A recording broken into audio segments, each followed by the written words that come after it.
We're back. So far, we've talked about overcoming the fear of losing your job. But now, what happens if you actually do lose your job? Well, according to our next guest, even that can be a positive experience. Joining us now is career consultant David Bowman. Hi, David. Welcome back. Good seeing you, David. Always delightful to be here. Perfect case in point. You have a client who looked at the glass as half full and has turned her depression, her recession depression, into a golden opportunity. What happened?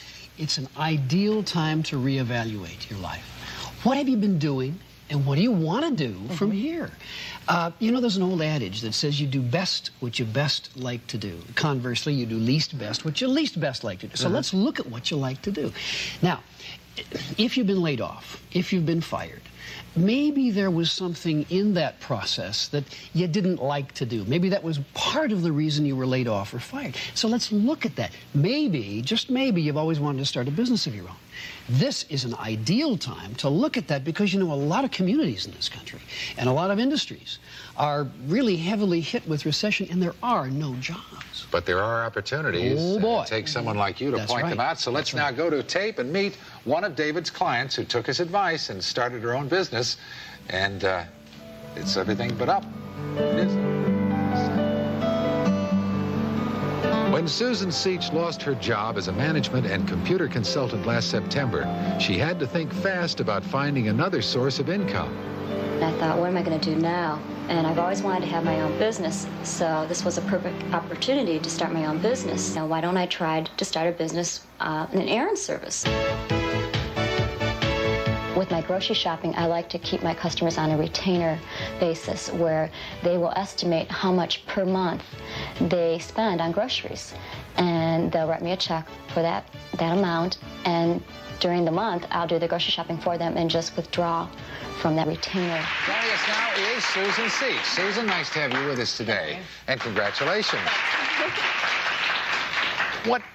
What's the toughest part of this? Or what has been for you? I think at first it's not having that steady paycheck, and you're putting a lot of money into the business, not a lot, but somewhat, and you're not seeing a return right away. But once you make that first sale or you get your first client, it's the greatest feeling in the world. All right, and everybody wants to know, I mean, how are you doing financially compared to when you had a job that brought you a steady paycheck? Financially, I'm doing well. There's a lot of advantages of having your own business, and there's a lot of tax breaks that you can take advantage of, too. So I'm doing pretty good. You just have to be patient. It doesn't pay off right away, right, David? That's right, it doesn't. It doesn't. What you've got to do is to pre-plan. That's the key to it.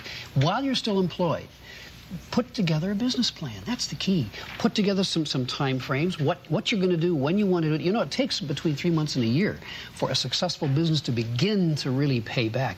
So pre-plan it before you get into it. How much money altogether did you invest in this, Susan? I'd say roughly, right at the beginning, about $250.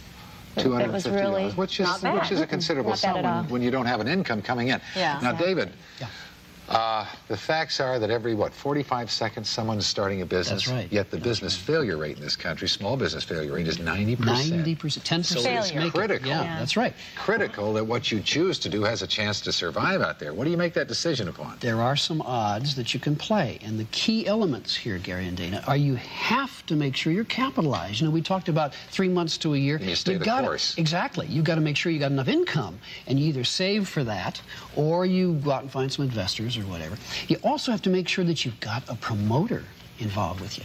Either the entrepreneur is a promoter, now Susan is, or you better partner one, because nothing happens until a sale happens, and somebody's got to get that sale. Do you rely on the skills that you know? I mean, Susan obviously felt that she could handle this. That's the best place to start, is it not? It is. Look at your own skills. It goes back to, what do you like to do? What you like to do, you're going to do very well. And it's okay to do it during a recession? It seems to me this would be the worst time. No, it's a very good time. As a matter of fact, as I said, the old adage, you know, go with what you like to do. Okay, David. That's key. It's an excellent time to do. Thank you very much, David and Susan. The man knows. All right, look for the line.